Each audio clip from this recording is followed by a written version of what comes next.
this website, right? I haven't done any real research on who runs this website, but two things that stand out to me. One is, first of all, you should never download any PDFs from anywhere unless you really, really know the source and you know where it's coming from, because I make videos teaching people how exactly you can hack an Android phone using a PDF. And I display and I demonstrate that in the video. So I'll link that video at the end of this video so you guys can watch that and you can see how you can be hacked by a PDF. And I show it in live time as we get a reverse interpreter shell on my Android phone. Now, the same can be done on a Mac OS or a Windows computer of any version. So you can also take this PDF and you can upload it to VirusTotal, and that might that'll scan it for viruses, but it could be obfuscated, and that means that it's not going to be able to determine if there's a virus embedded into it or not. And when I say virus, I mean a backdoor reverse shell to your device. That's what's going to happen if you download and open a PDF file. Not to say that these are malicious, because I can't confirm that. Now, I can do analysis on them if somebody wanted me to, and I would be able to determine further if there is some type of malicious script embedded into that PDF. I can further look into it if the VirusTotal is not picking up anything.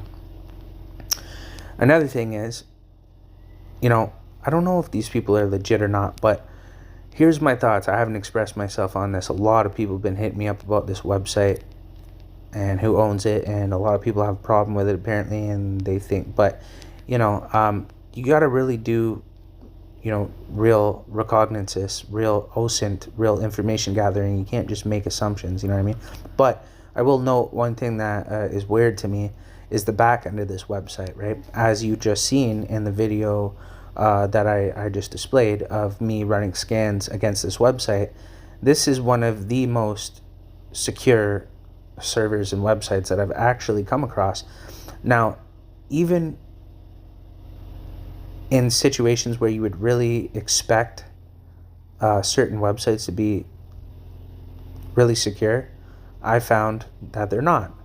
And sites that have more of a reason than this one to be secure. So I get it. Being a targeted individual, you got to be, you got to be secure. You got to really protect yourself, and especially if you're advocating for targeted individuals, you're gonna get targeted by higher power forces that have more power to create serious damage to your life. Like, you know what I mean? So I get it, right? But in my opinion, as a targeted individual myself, this is abnormal for a targeted individual to have such a comprehensively well put together, well established, large body website like this. And not just the front end, like it's nothing magnificent, but it's well put together, and most targeted individuals wouldn't be able to do this. And on top of it, the security aspects of this website on the back end of the website that you can't see related to the server based off the scans that I did, it's really abnormal to the level and the extent of security that this website has. Now, I've seen, websites that really should have a lot of security, maybe government related, possibly like a government related website or something of that nature, where the security would be, you'd think would be really good.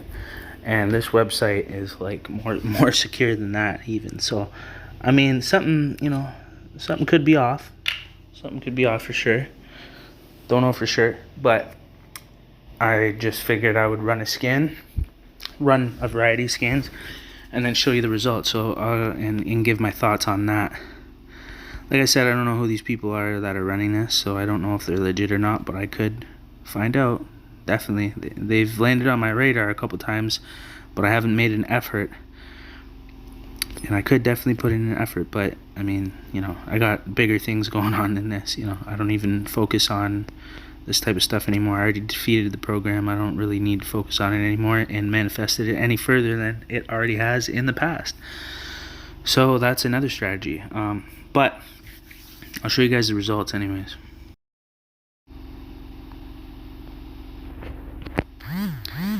Okay, so here's the results of everything, right? So I ran this scan against the target website. It gave me an IP address, and then it told me that IP address is Cloudflare. So that's a roadblock right there. It's secure already with Cloudflare. So from there, what you would do is you would try to bypass Cloudflare, and this is a tool that would do that, and it would usually find the true IP address. But in this case, this is abnormal, for this much security to be on a civilian type, a targeted individual website. I mean, targeted individuals typically aren't, tech savvy, really, and that's why they're easily targeted, by certain, hacking attacks, and that's why I, educate people on my other channel how to defeat gangstalking. And I teach them how to hack, how to secure your devices, how to not get hacked, how to see if you've already been compromised.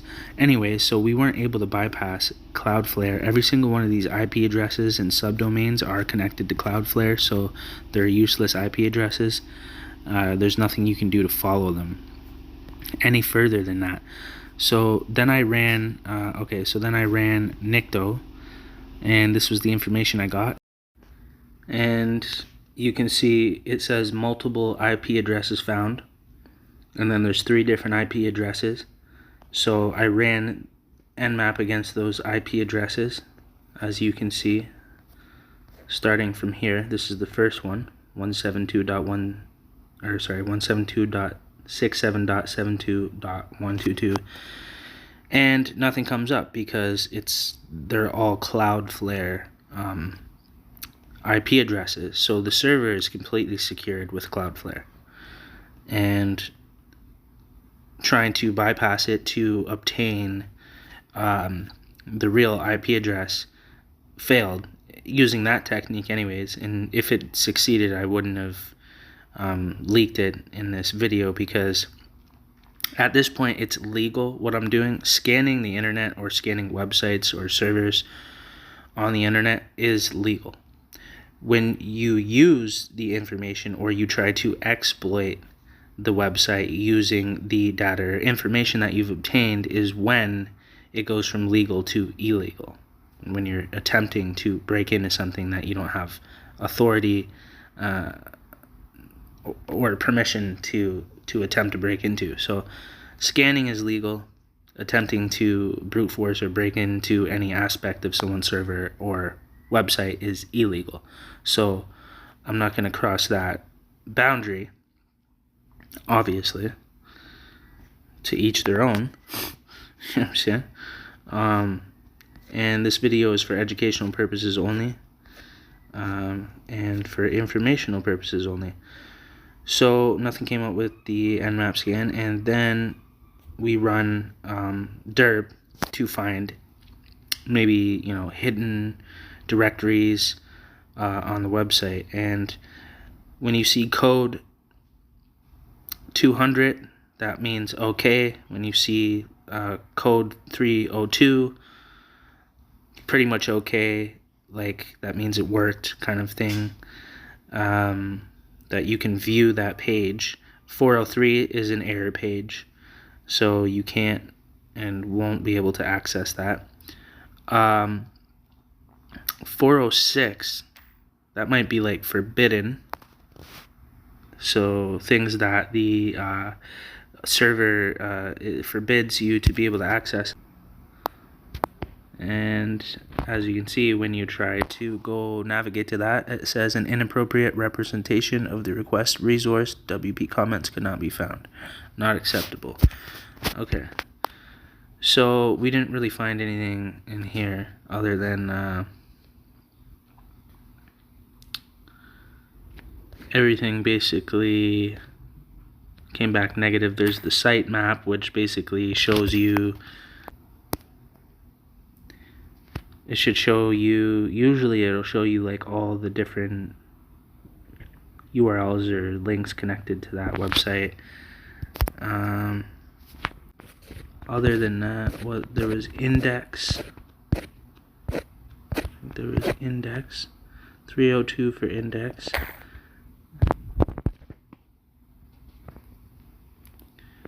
And that doesn't do anything either. So it didn't reveal any hidden directories on the server or the website, basically. Yeah, so it wasn't able to find any hidden directories or anything like that. So, you know, this website's pretty much fully secure, you know. So if anything, they just got a free audit, you know, and now they're gonna know that their website is secure from the perspective of an attacker, which, you know, companies pay money for this. So I just gave you a pen test report, vulnerability scan for free, basically because people are concerned about your website and the authenticness of it, if you guys are authentic or not. That's interesting. A 301 code. Nothing. Okay. Anyways, yeah. So from the perspective of, you know, a pen test or pen tester or potential, you know, attacker, hacker, they wouldn't be able to get into this website and or get really any information at all. And typically I don't see this ever, like, you know. So whoever is running this website has put in an extensive amount of extra effort to secure their website, and that costs money. By the way, most targeted individuals don't have money. So those those are my you know, that's my take on this. If I wanted to find out the individuals of this website that run it, I could definitely do that. And then I could further information gather on them. But again, right, at that point, you know, what's the legality boundary at that point, you know? I think you can do information gathering and recognizance and OSINT on individuals publicly. That's fine, you know.